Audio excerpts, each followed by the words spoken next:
Buonasera a tutti, è la 15ª puntata di Insieme da Aquileia, il nostro consueto approfondimento settimanale in cui anche questa settimana torniamo nell'interno di molti argomenti di cui ci si è occupati. La Chiesa nel suo insieme si è occupata proprio in questi giorni e si occupa nel corso anche dell'intera settimana, oltre ad alcuni avvenimenti interessanti dal nostro territorio. Ricordo il nostro canale YouTube www.youtube.it/Telechiara Produzioni, dove ritroverete questa puntata e ovviamente anche tutte le precedenti finora trasmesse. Andiamo insieme a scorrere il sommario di questa puntata, cominciando dalla giornata per il dialogo tra ebrei e cristiani. Domenica 17 il Papa è tornato nella sinagoga di Roma ed è stato un evento molto gradito. Chi ha potuto l'ha seguito certamente anche in diretta in televisione. Noi lo approfondiamo con una chiave veneta, anzi veneziana,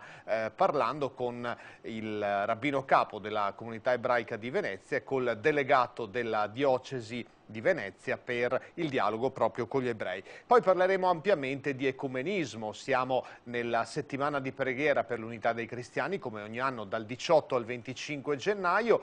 Se ne è parlato in un incontro promosso dalla diocesi di Padova e saremo poi a Vicenza per conoscere qual è la realtà e gli effettivi rapporti tra i cattolici, gli ortodossi, i protestanti in quel territorio.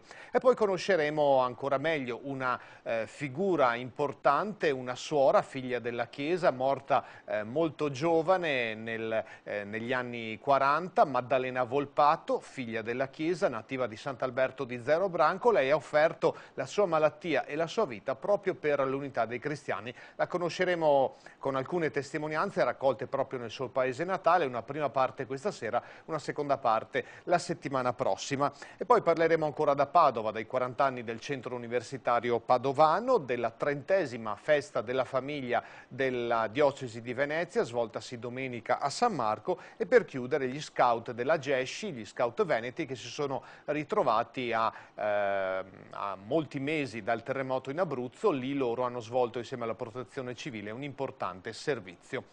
Andiamo ad iniziare dunque, giornata di dialogo fra ebrei e cristiani. Papa Benedetto XVI è tornato nella sinagoga di Roma, un incontro molto sentito, molto partecipe, di cui ci sono state già da subito echi molto positivi. Noi ne parliamo in chiave veneziana. Cristina Pagnini è andata a sentire il rabbino capo Elia Ricchetti e Don Mauro De Pieri, incaricato del dialogo con gli ebrei. Sentiamo. Ebrei e cristiani insieme per la giornata di riflessione ebraico-cristiana. Domenica 17 gennaio si è tornati a celebrare questo prezioso momento di confronto. Il tema scelto, il quarto comandamento, secondo la numerazione ebraica, che recita «Ricordati del giorno di sabato per santificarlo». Che valore ha dunque una giornata di dialogo come questa per la comunità ebraica e per quella cattolica? La Chiesa cristiana ha dedicato questa giornata al dialogo con l'ebraismo e il mondo ebraico, come sempre, è pronto e disponibile a farsi conoscere, a parlare perché solo attraverso questo si riesce a sconfiggere il pregiudizio. Quindi l'utilità è questa. Sicuramente ha un'importanza fondamentale, perché le radici ebraiche del nostro essere cristiano sono indubitabili. C'è un legame profondo tra Primo e Secondo Testamento. Non si potrebbe riconoscere il compimento delle promesse di Dio senza l'attestazione di queste promesse.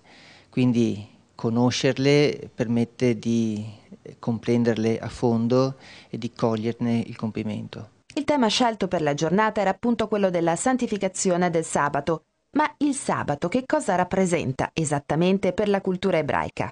Direi che il sabato è uno dei cardini dell'ebraismo, in definitiva. L'astenersi da una serie di attività, il dedicare la giornata a Dio, ma anche allo studio, ma anche alla compagnia, alla famiglia, eccetera, rappresenta da un lato la testimonianza del fatto che è Dio che ha creato tutto ciò che esiste, e quindi del rapporto speciale che dobbiamo avere con lui proprio per questo, e dall'altro il riconoscere che ogni cosa creata ha una pari dignità e quindi ha il diritto di riposare, ha il diritto di non essere sfruttata almeno in questo giorno ogni 7. Quindi questo è il significato. L'astensione non è quindi una serie di divieti, ma una serie di affermazioni positive di fratellanza con tutto il creato. È una giornata anche di grande festa. Certamente, direi anzi che secondo la tradizione è la festa più importante del calendario ebraico, proprio perché intanto più frequente e quindi proprio questo sottolinea la sua importanza, poi perché senza l'idea appunto che Dio ha creato tutti e che ha creato tutti uguali, cessa di avere valore l'uomo stesso, perché soltanto in quanto creatura di Dio e in quanto quindi uguale a tutti gli altri può avere un ruolo come socio di Dio nel mantenere in vita il mondo. Il comando, l'indicazione suona come ricordati di santificare la festa, il giorno del sabato, il giorno del riposo. Si potrebbe anche dire diversamente, ricordati che la festa è qualcosa di santo, non si può vivere soltanto lavorando.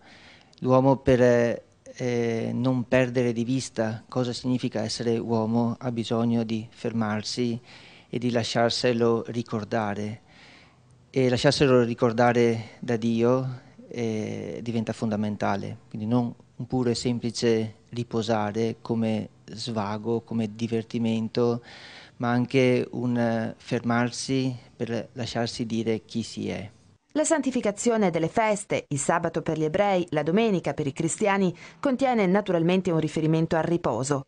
E proprio quest'ultimo, accanto agli affetti e al lavoro, per il patriarca di Venezia, Angelo Scola, è un elemento imprescindibile nella vita di ogni uomo. Il riposo è da un lato l'espressione dell'uomo libero, non schiavo del lavoro, e quindi libero in quanto creatura di Dio. Già questo è un fatto fondamentale. Poi nell'accezione ebraica la menuchà, appunto il riposo, è più un soddisfazione, un alleggerimento dello spirito più che del corpo, e quindi è un qualche cosa che dona forze, che dona energie spirituali. Affetti, lavoro e riposo sono quella che potrebbe essere definita un'esperienza elementare, cioè fa parte di ogni uomo in quanto uomo. Quindi è qualcosa che fa bene alla vita, che serve alla vita, serve a renderla umana. Il rischio è che l'uomo che lavora e basta, vive per lavorare, e si dimentica di vivere, dei rapporti, dei legami, e quindi la vita comincia a scadere e a impoverirsi. Secondo lei c'è una differenza fra il modo di santificare appunto la festa per un cristiano e per un ebreo? Bella domanda. Ma credo che fondamentalmente richiami agli stessi valori, cioè il rapporto con Dio e il rapporto con gli altri.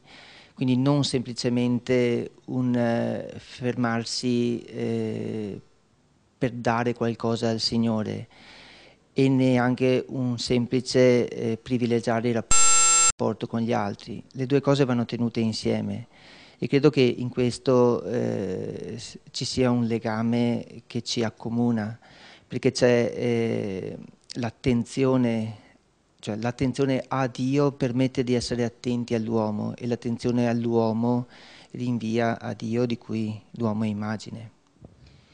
Ci sono naturalmente enormi differenze, ma anche tante cose in comune tra il cristianesimo e l'ebraismo. Questa giornata è anche un'occasione per ricordarle. Allora, con riferimento proprio particolare a Venezia, dove c'è una forte e attiva comunità ebraica, quali passi in avanti si sono fatti recentemente per approfondire questo dialogo? Non passi particolarmente formali o evidenti, però direi che sta continuando un rapporto molto fattivo, soprattutto attraverso il segretariato attività ecumeniche, un rapporto di conoscenza, di incontri che hanno un valore abbastanza notevole perché sono aperti a tutti, eccetera, e in cui posso vedere che i semi che gettiamo trovano un terreno fertile, quindi si amplia il ventaglio delle persone che desiderano conoscere, desiderano quindi avere un rapporto fattivo e positivo col mondo ebraico. Credo che la presenza a Venezia di una comunità ebraica variegata, non molto numerosa, e però appunto ben inserita nella città, chiede di costruire rapporti di stima reciproca, di fiducia, di collaborazione. Credo che appunto al di là del rallentamento che può esserci stato, però non sia mai venuto meno il rispetto e appunto la reciproca fiducia. E quindi si tratta di valorizzare quello che c'è stato, e guardando avanti di intensificare questi rapporti, proprio perché la reciproca conoscenza permette di fare passi comuni, perché veramente la fede in Dio, creatore, salvatore, provvidente, è qualcosa che ci lega dalle radici, e quindi l'interesse per il creato, per l'educazione e tanti altri aspetti sono davvero un patrimonio comune. C'è qualche progetto a cui lei pensa magari in un prossimo futuro? Non in modo particolare, io però da tempo sto pensando che potremmo studiare dei corsi di conoscenza, di lettura biblica attraverso la tradizione ebraica, aperti a tutti. Ovviamente non basta una giornata per approfondire, lo sanno bene il Papa, lo sanno bene i responsabili delle comunità ebraiche, e lo sanno anche quelli delle comunità locali, e certamente una giornata è per sensibilizzare, ma poi è un tema, è un dialogo che va continuamente portato avanti. Ora breve interruzione pubblicitaria, poi parleremo ampiamente di ecumenismo e dell'unità dei cristiani. A tra poco.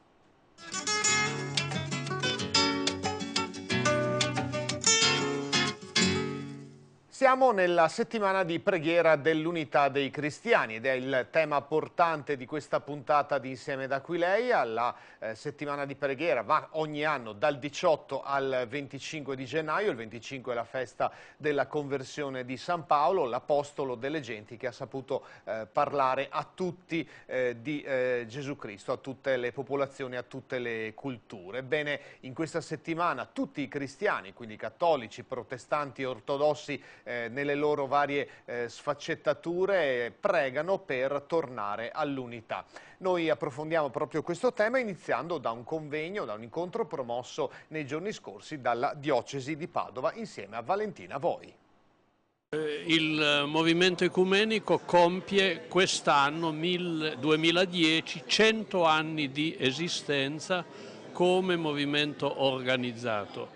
In questi anni ci sono state naturalmente molte cose, ma la cosa più importante è che la grande maggioranza delle chiese cristiane nel mondo e anche nel nostro paese hanno accettato l'idea ecumenica e si sono incamminate su questa via che è nuova, perché la via che sta alle nostre spalle è stata una via di divisione, di separazione, di isolamento. Invece adesso, grazie al movimento ecumenico, si comincia a voler vivere insieme, non solo a crescere insieme, non solo, ma a testimoniare come chiese cristiane insieme.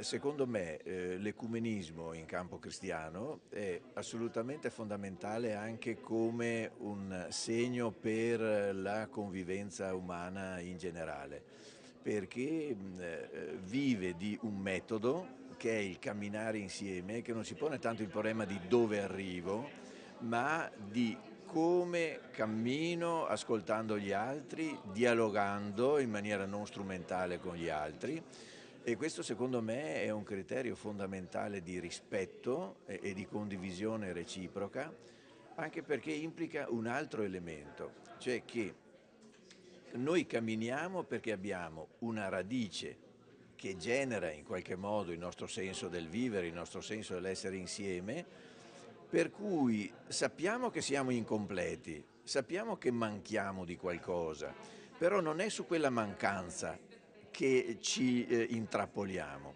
ma è proprio sulla capacità generativa che hanno quei valori per cui siamo insieme. Per cui c'è incompletezza ma creatività continua.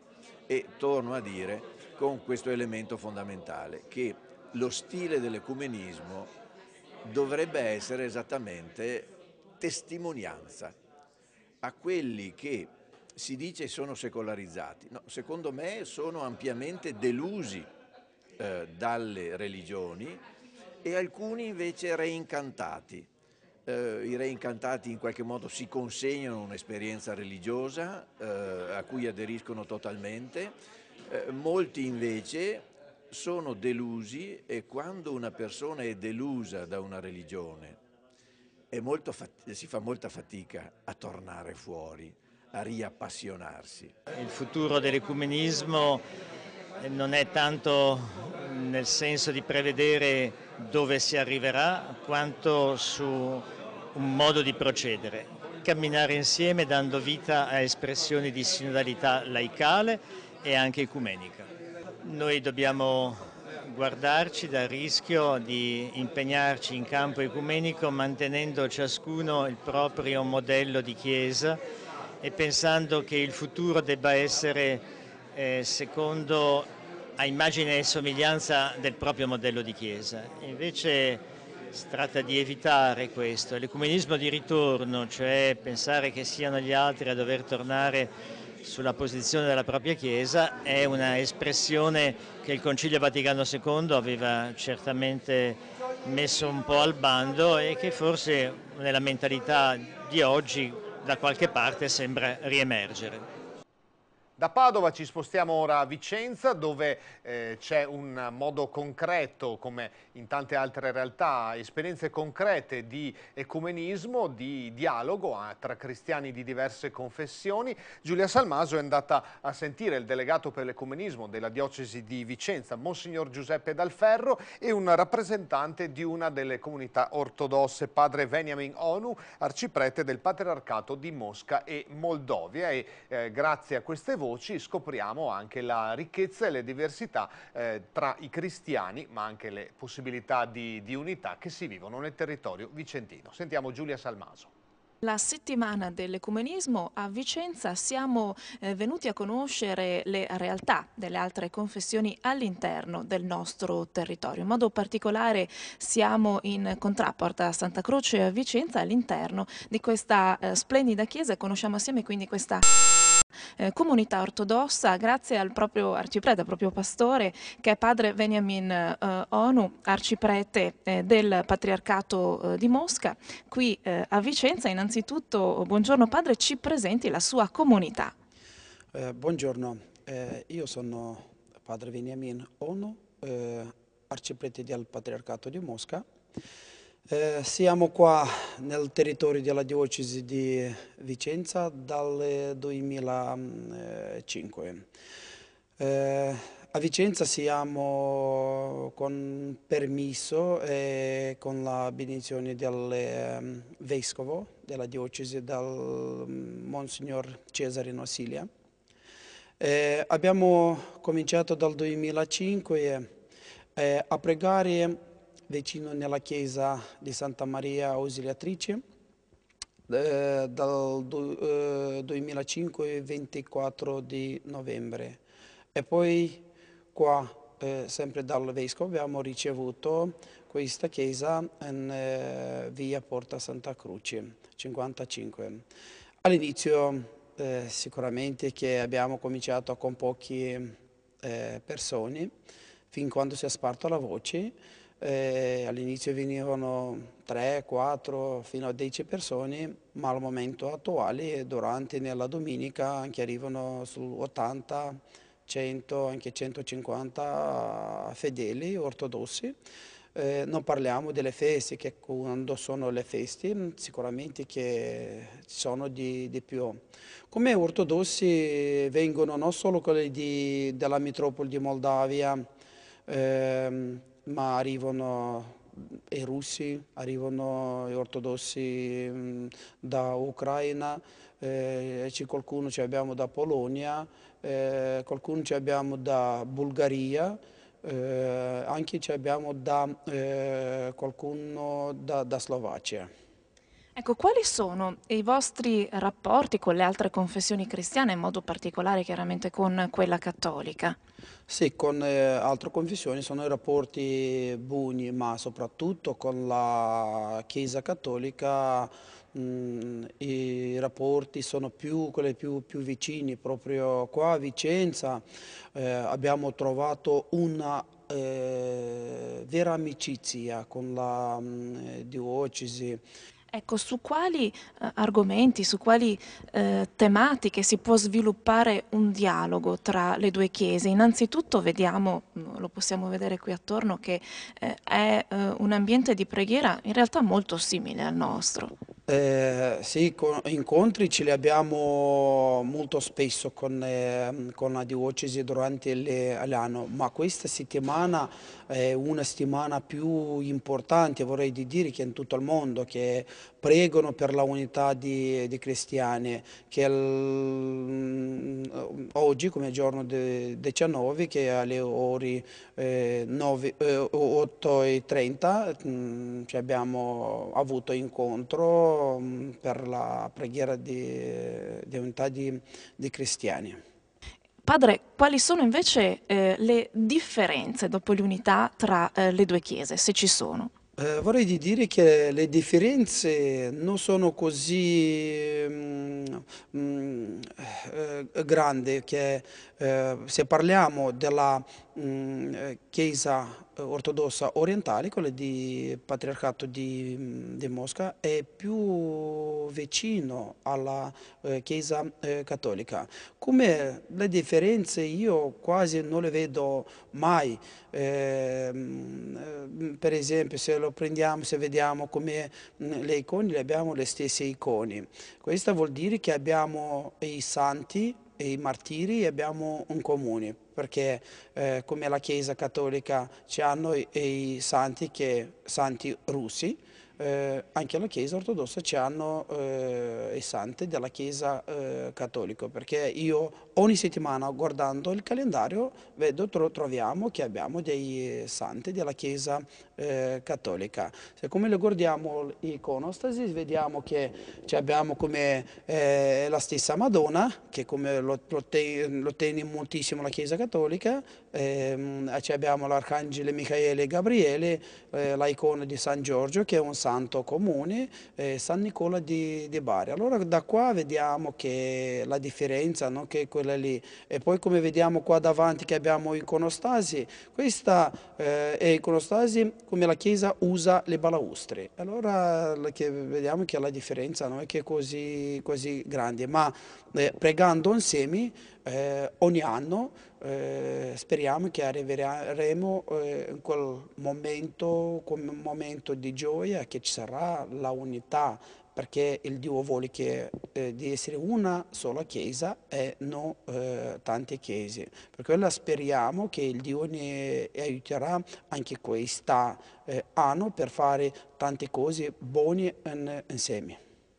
Come sta il dialogo tra religioni diverse o anche semplicemente tra confessioni diverse dello stesso cristianesimo qui nella diocesi di Vicenza? A Vicenza c'è un bel lavoro. Anzitutto parliamo delle confessioni. Ci sono 3 preti ortodossi che hanno ottenuto la Chiesa per la mediazione della diocesi Uno è moldavo russo, uno è appunto serbo ortodosso, l'altro è rumeno ortodosso, quest'ultimo è a Bassano.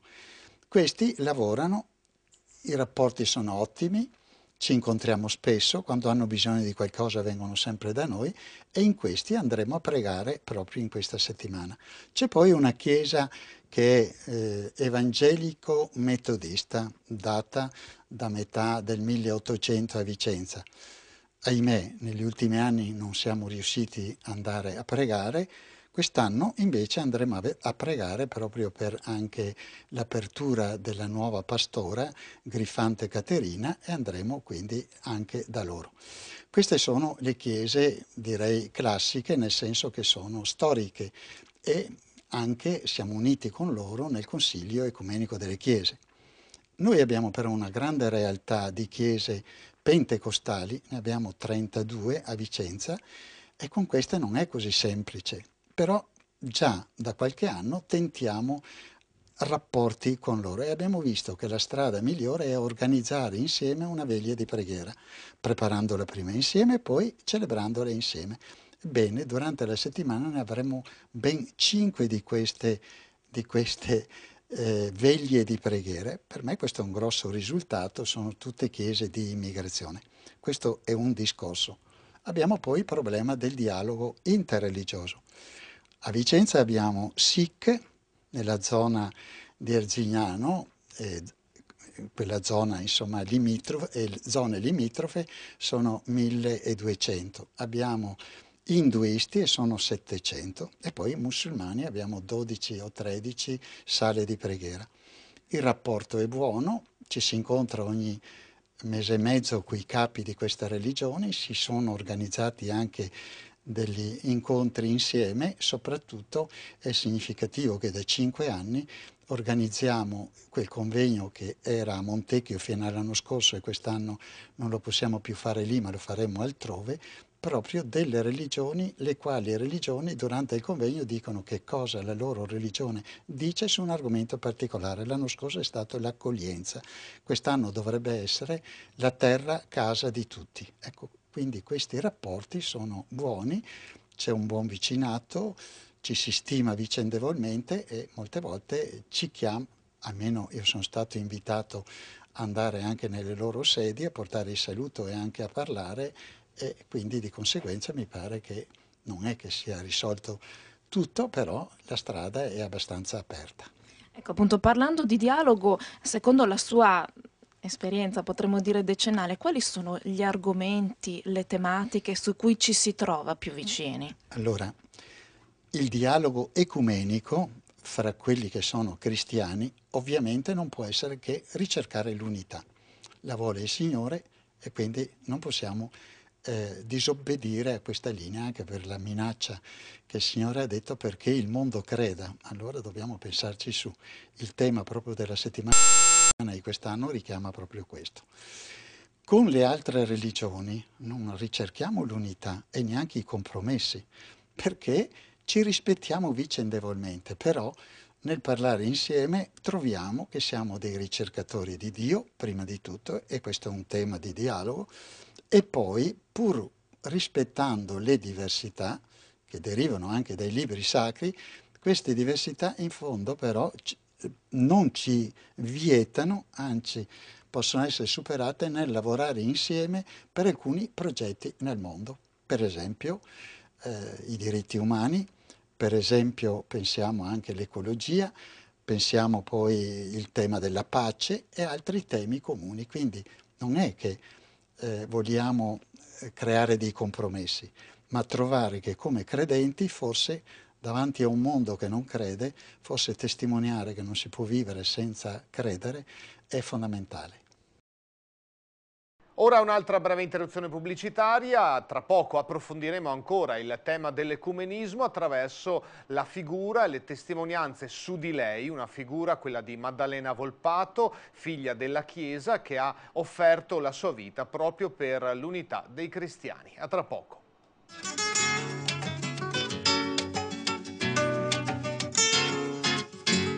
Eccoci tornati per questa 15ª puntata di Insieme da Aquileia, puntata particolarmente dedicata al tema dell'ecumenismo. Siamo, come detto, nella settimana di preghiera dell'Unità dei Cristiani e c'è una persona fra tante che ha offerto proprio la sua vita proprio per questo ideale, per l'Unità dei Cristiani. Come dice il Vangelo, una delle frasi di Gesù nel Vangelo: Padre, io prego perché tutti siano una cosa sola, ed è un po' questo lo scopo di fondo dell'ecumenismo, che tutti i cristiani tornino all'unità dopo varie e dolorose separazioni nel corso dei secoli. Parliamo di Maddalena Volpato, suora, figlia della Chiesa, morta in giovane età dopo terribili sofferenze, una suora nata nella campagna trevigiana, Sant'Alberto di Zero Branco, che poi è entrata appunto nell'ordine neonato in quegli anni delle figlie della Chiesa. La conosciamo attraverso le testimonianze di alcune persone che direttamente o indirettamente l'hanno conosciuta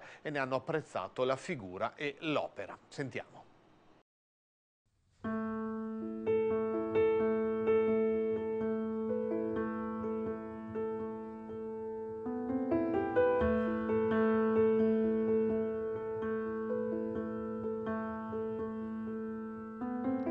Sempre sorridente, pareva un angelo, come la vedi nelle foto dove è sorridente, era sempre così.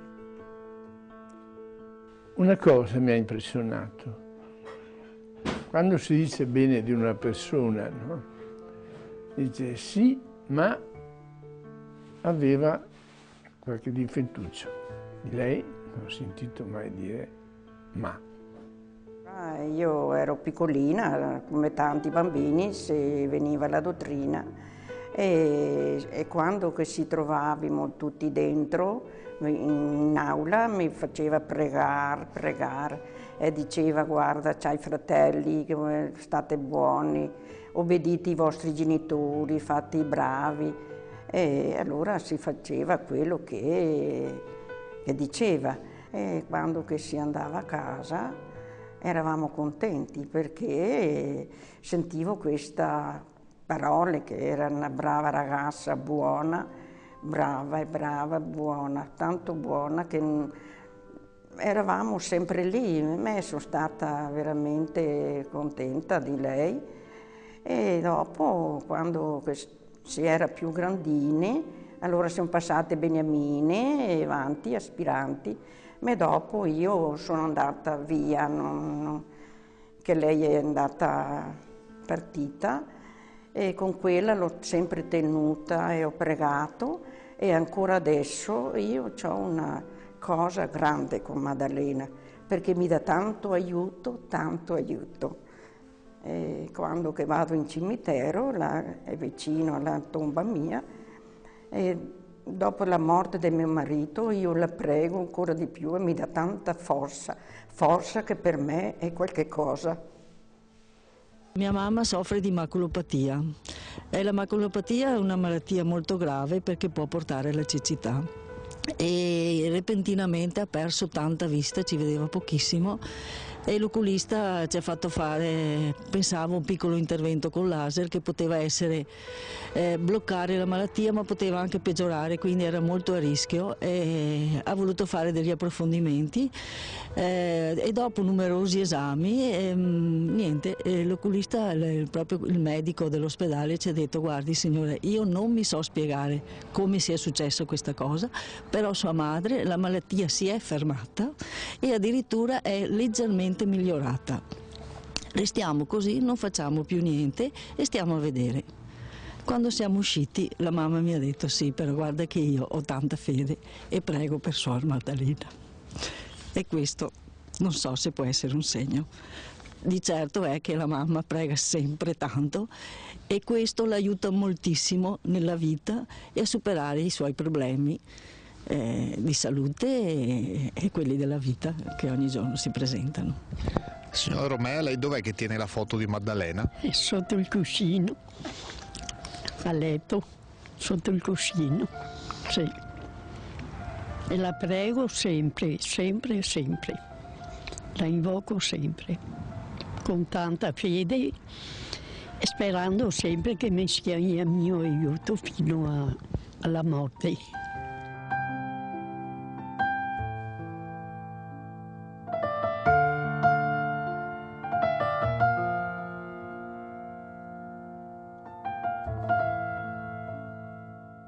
Ogni volta che vengo in paese vado a visitarla davanti alla tomba, tutte le volte che vengo in paese, perché abito a Martellago io, ed è una quindicina di chilometri.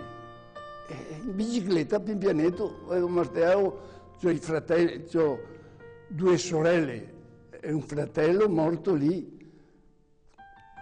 E vado a fare una preghiera poi. Io da parecchi anni sono sempre stato devoto a mia zia. Difatti mi piace viaggiare, no?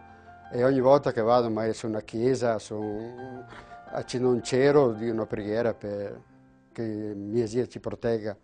Difatti ho avuto un incidente qualche anno fa frontale, ho fatto 11.000 euro di danni sulla macchina, però non ho subito neanche un graffio, diciamo. E è scoppiato tutti gli airbag e guardando era la foto di mia zia che l'avevo sempre sul cassetto della macchina per terra. Soltanto quello era uscito dal cassetto per terra in macchina.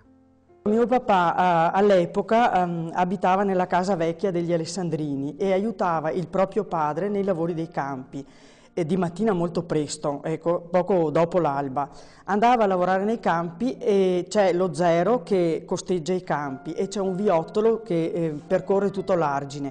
Allora Suor Maddalena passava accompagnata dalla sorella Luigia e certe altre volte invece accompagnata da uno stuolo di bambini ed era sempre festosa, comunicava tanta gioia di vivere questa ragazza. Però aveva anche un atteggiamento di rispetto per gli altri e di rispetto per se stessa, che i ragazzi che lavoravano nei campi di solito erano abituati a fischiettare quando passavano le giovinette, invece con lei non lo facevano perché proprio capivano che era una persona consacrata.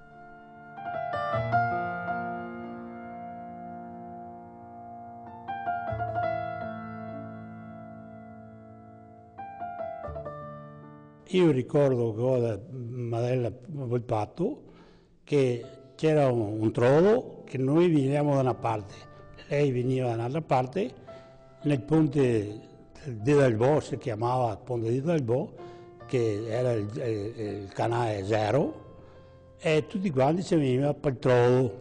La famiglia la conoscevo tanto bene, tutti quanti erano una famiglia grande, su una casa quasi come tutti, c'erano queste case, avevo visto là, era una famiglia cristiana, perché so che veniva a messa tutti quanti. Maddalena era veramente ragazza quindi di preghiera, questo è importante sottolineare, di preghiera, pregava spesso, anzi si può dire praticamente pregava sempre. È stato un esempio, ecco, per noi veramente, diciamo così, luminoso. Ecco, infatti anche per questo suo modo di essere la chiamavamo scherzosamente la suorina. È un particolare che forse è sfuggito a tanti, ma noi la ricordiamo veramente, e io in particolare lo ricordo veramente bene. La chiamavamo la suorina e lei, quando noi scherzosamente la chiamavamo appunto così, lei cosa faceva? Ci guardava, sorrideva, poi senza dire nulla. Solo una volta però, ricordo benissimo come fosse adesso, arrossendo un po' e chinando gli occhi, quasi direi a nascondere un leggero imbarazzo, esclamò con un sorriso: "Ma", dice, "se Dio vuole".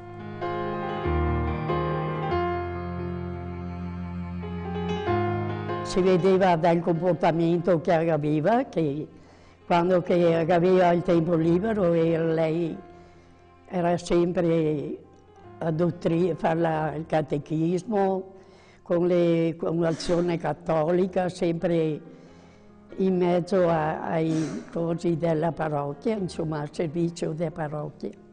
Ricordo che veniva a casa mia perché mia mamma aveva una sorella che era delle suore dei figli della chiesa e veniva perché anche lei voleva entrare in questo ordine. E dopo ricordo che è entrata in questo ordine e era assieme alla mia zia. Poi quando è andata su ora, sì, ho sentito per mezzo degli altri, è andata su ora con la bicicletta con suo papà e una borsa di corredo. Suo papà ha detto se può lasciare lì la bicicletta e qui nel convento ha detto mi fa molto piacere perché era in tempo di guerra e ora io potevo andare in giro a raccogliere l'emosina, insomma, quello che poteva dare. E dopo, per sentito dire, a Morgano, era una sera d'inverno e si è trovata nel buio e paltan per le strade, tutte posanghere, e lei quando che andava, un ciaretto in parte che l'ha accompagnata avanti avanti, e quando che andava a carità lei andava a casa sempre con la borsa più piena degli altri, questo insomma per sentito dire, non per visto.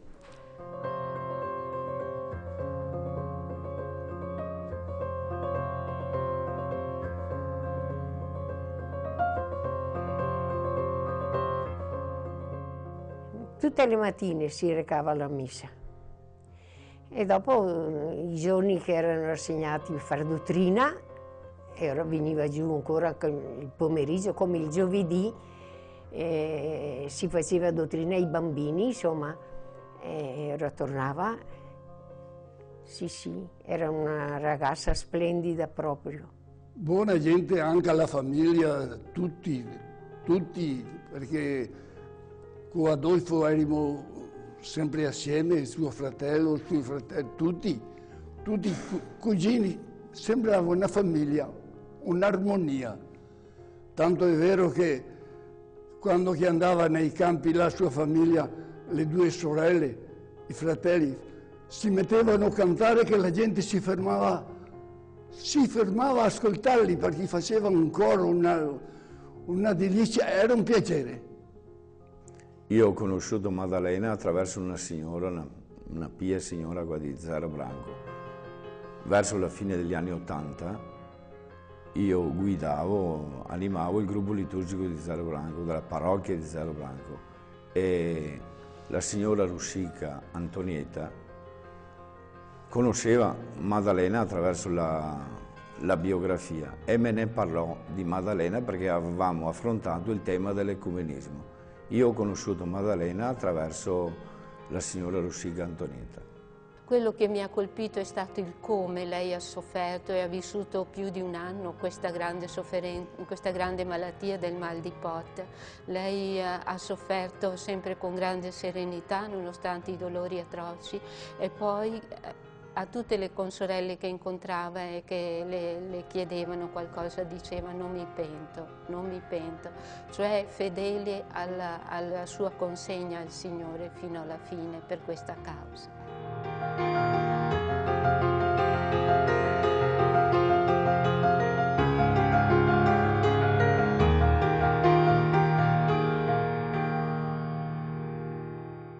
Queste dunque alcune testimonianze molto intense sulla figura di Maddalena Volpato. Un'altra tranche di testimonianze ve le proporremo anche la settimana prossima, a conclusione della settimana di preghiera per l'unità dei cristiani. Dopo l'ultima interruzione pubblicitaria invece parleremo del Centro Universitario Padovano che compie 40 anni, della 30ª festa della famiglia svoltasi domenica in Basilica di San Marco a Venezia e di centinaia di scout della Gesci Veneto che si sono ritrovati dopo il loro servizio tra i terremotati dell'Abruzzo. A tra poco.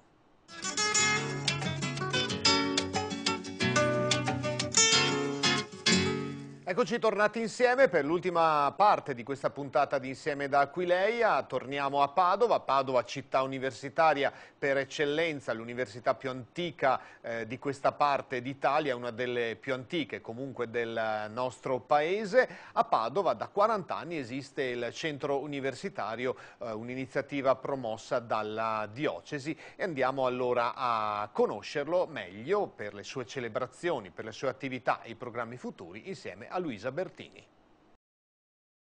40 anni di vita e di attività del centro universitario di via Zabarella a Padova.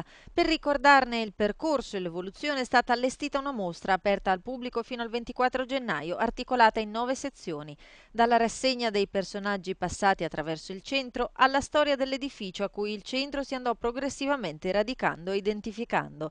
L'esposizione propone una lettura che riguarda il contesto storico degli anni 60 attraverso un approfondimento del Concilio Vaticano II e del movimento giovanile, per arrivare a capire, nell'ambito della pastorale universitaria diocesana, l'allora dibattito sulla necessità di aprire un centro universitario proprio a Padova, con la scelta e l'acquisto di una sede per la ricerca di un dialogo culturale e spirituale con le diverse realtà giovanili. Ripercorrere la storia del centro per noi significa soprattutto prendere coscienza dell'identità di questo luogo e del compito che ha avuto negli anni passati e quindi riflettere su come è possibile riproporre l'esperienza che è stata veramente significativa per tanti giovani in questo luogo ai giovani di oggi, che sono molto diversi dai giovani degli anni 60 quando il centro è nato, ma anche degli anni 70 e degli anni 80. Quindi ecco, è una mostra che vuol ricordare ma che soprattutto vuol farla riflettere sul presente e sul futuro. Il centro è stato costituito dalla diocesi in adempimento ad un'indicazione contenuta nel decreto conciliare Gravissimum Educationis, in cui si suggeriva di creare presso le università degli appositi centri dove sacerdoti, religiosi e laici potessero offrire alla gioventù studentesca universitaria un'assistenza spirituale ed intellettuale di carattere permanente. Erano gli anni delle contestazioni di un paese in fermento in cui si ridiscutevano valori e diritti. Quando il centro è nato era praticamente l'unico spazio libero per uno studente universitario a Padova e qui molti giovani hanno trovato un luogo dove poter studiare al di là dell'università e dove potersi incontrare liberamente, discutere dei problemi più vari, dall'attualità alla cultura, alla religione e questo è stato diciamo anche risulta dalle testimonianze dei giovani di allora. Abbiamo esposto in mostra la minuta di una lettera nella quale appunto risulta come questo era considerato un posto unico in città. Poi qui è stato trovato un posto che ha offerto una esperienza spirituale non strutturata, molto attenta al vissuto dei singoli, delle persone e che ha quindi consentito a chi ha frequentato il centro negli anni passati di sentirsi accolto con tutta la propria umanità, anche problematica a volte, senza quel pregiudizio che qualche volta si attribuisce ad ambienti di chiara ispirazione religiosa. Torniamo ora a Venezia, torniamo in Basilica di San Marco, dove spesso andiamo con le nostre telecamere e col nostro microfono per raccontare l'evento che si è svolto questa domenica, un evento che ritorna ogni anno promosso dal Patriarcato di Venezia. Parliamo della 30ª edizione della Festa Diocesana della Famiglia, un evento molto sentito, sempre più partecipato e che quest'anno ci viene raccontato grazie alle immagini di Marco Mesti, alle interviste al racconto di Valentina Voi.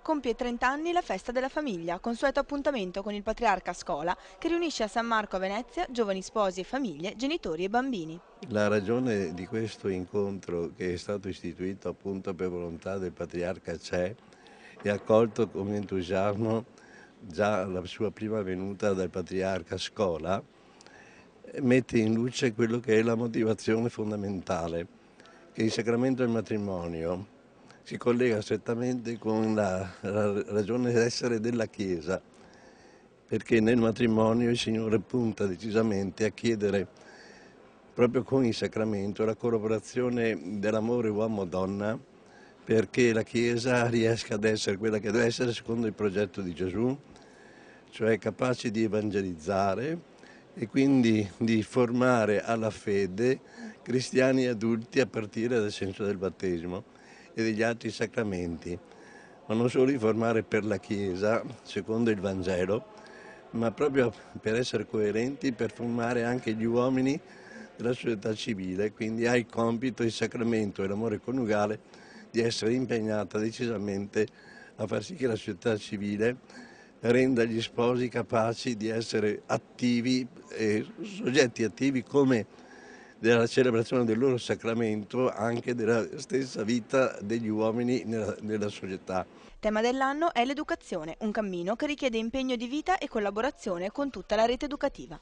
Il problema serio è che senza educazione non c'è civiltà e una civiltà si giudica nel suo valore profondo dalla capacità che ha di educare, cioè di trasmettere da una generazione all'altra l'esperienza di costumi, di stili di vita, di virtù, di concezione dell'esistenza in forza della quale le nuove generazioni possano affrontare in termini liberi e costruttivi i grandi problemi della vita come l'amore, il matrimonio, la famiglia, il dolore, la fatica, la morte, la gioia, ciò che ci attende dopo la morte.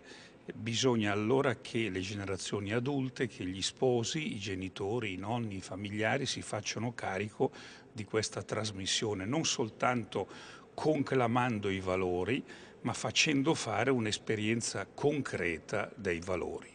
La festa della famiglia ha riunito molte famiglie della diocesi di Venezia. Nel corso della messa le coppie di sposi hanno rinnovato le loro promesse di matrimonio e 50 famiglie hanno ricevuto dalle mani del patriarca la Bibbia. Un'occasione per riflettere sul significato del cammino del matrimonio, tra speranze dei giovani sposi e consigli di chi ha più esperienza. Beh, intanto l'aspettativa c'è, che è un bambino e quindi arriverà presto e sarà un gran miracolo che sicuramente ci farà felici. Sì, l'aspettativa più bella è questo dono grande che ci ha fatto il Signore quest'anno.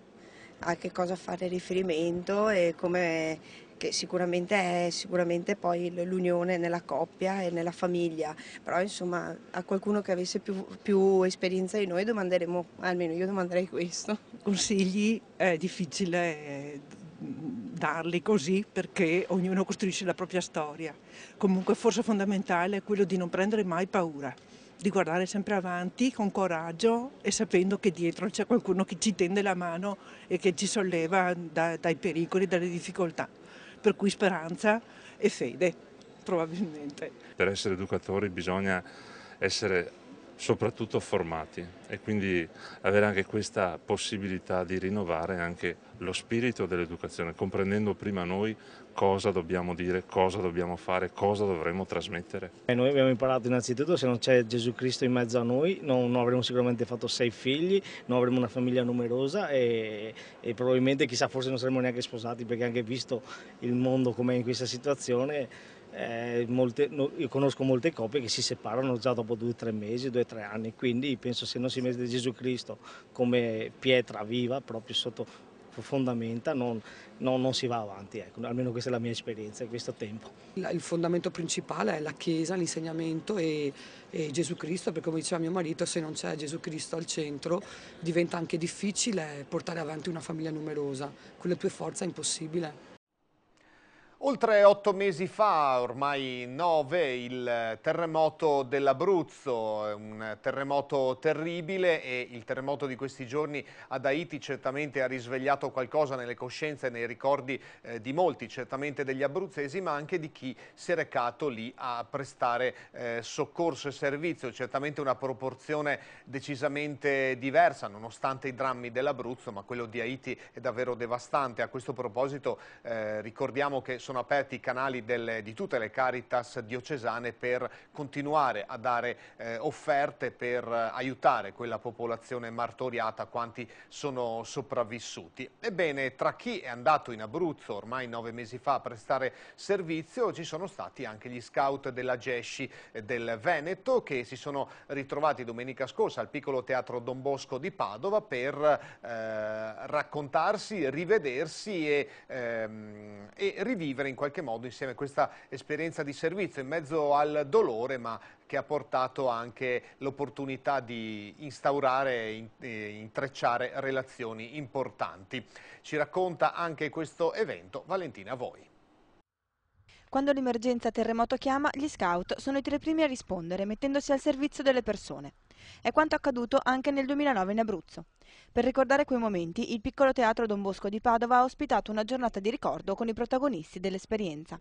Sono 660 i volontari della Gesci Veneto che sono partiti nell'arco di 9 mesi per l'Abruzzo, alcuni dei quali già la sera del 6 aprile, per un totale di 104 squadre. 2 o 3 pattuglie a settimana hanno aiutato la popolazione terremotata in 12 tendopoli, portando appoggio pratico ma anche supporto psicologico grazie all'animazione per i più piccoli. Tra le attività svolte, la segreteria, lo smontaggio delle tende, il sostegno diretto ai terremotati in difficoltà. Un impegno importante che ha portato buoni risultati in stretta collaborazione con la Protezione Civile veneta. Il coordinamento è stato ha funzionato molto bene, è stato molto importante perché la Regione ci ha chiesto fin dall'inizio un contributo di volontari e noi abbiamo risposto per le capacità che avevamo di fornirli e praticamente nei 6 mesi, 8 mesi di servizio siamo riusciti a dare un contributo di quasi 240 volontari che si sono susseguiti nel COM e anche nelle tendopoli del territorio di Pianola che è gestito dalla Regione Veneto. In questa emergenza è andata molto bene in quanto raccogliamo i frutti di anni e anni di collaborazione. Con la GESCI la Regione del Veneto ha stipulato una convenzione ormai da una decina d'anni e queste esperienze, in questi anni abbiamo fatto diverse esperienze assieme e con questa emergenza veramente abbiamo fatto un salto di qualità sia nel rapporto diretto sia attraverso il Dipartimento Nazionale. L'esperienza di solidarietà vissuta da capi e ragazzi in Abruzzo è stata intensa e impegnativa. Ricordi importanti di volontari al servizio della popolazione. Siamo stati le prime 3 squadre a partire, siamo stati arrivati il giorno stesso del terremoto e quindi la sera del 6 aprile noi siamo partiti da Padova. Siamo andati al coordinamento, ci hanno assegnato subito a Tempera e poi quando siamo arrivati in questo paesino che è vicino a Paganica c'è stato subito da fare, quindi molta frenesia e abbastanza situazioni molto emotive con la popolazione. Insomma. Io arrivavo dalla mia casa e in una settimana sarei tornata nella mia casa, quindi la sensazione di non poter capire a fondo le loro esigenze. Noi effettivamente eravamo al COM 4 per cui non avevamo contatto diretto con la popolazione ma dovevamo cercare di far funzionare al meglio 24 tendopoli. Per cui il nostro compito era soprattutto logistico-tecnico. In più avevamo anche il compito di accogliere le persone che venivano là di persona proprio a chiedere delle cose più svariate, insomma dal fieno per le loro mucche ai pannolini per i bambini, alle lavatrici, eccetera.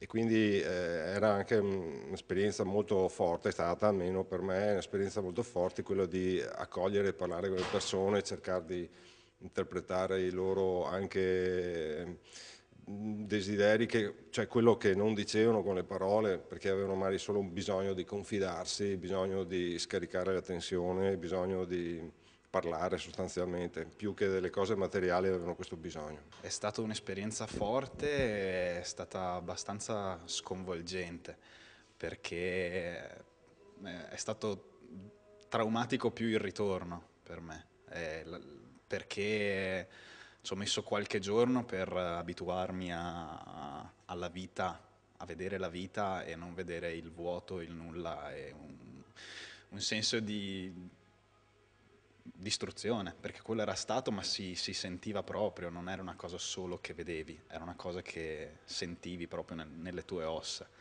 ed era incredibile come ogni cosa che tu facevi in realtà era fondamentale ed sembrava a te una sciocchezza ma in realtà era una cosa enorme per la popolazione. Con questo noi chiudiamo la 15ª puntata di Insieme da Aquileia, grazie alle colleghe che hanno consentito la realizzazione dei servizi, colleghe e colleghi tecnici, per tutte le immagini, le riprese e le interviste che potrete rivedere integralmente con tutta la puntata sul nostro canale YouTube www.youtube.it/Telechiara Produzioni. L'appuntamento in televisione come sempre per la settimana prossima, martedì sera ore 21. Grazie per l'attenzione.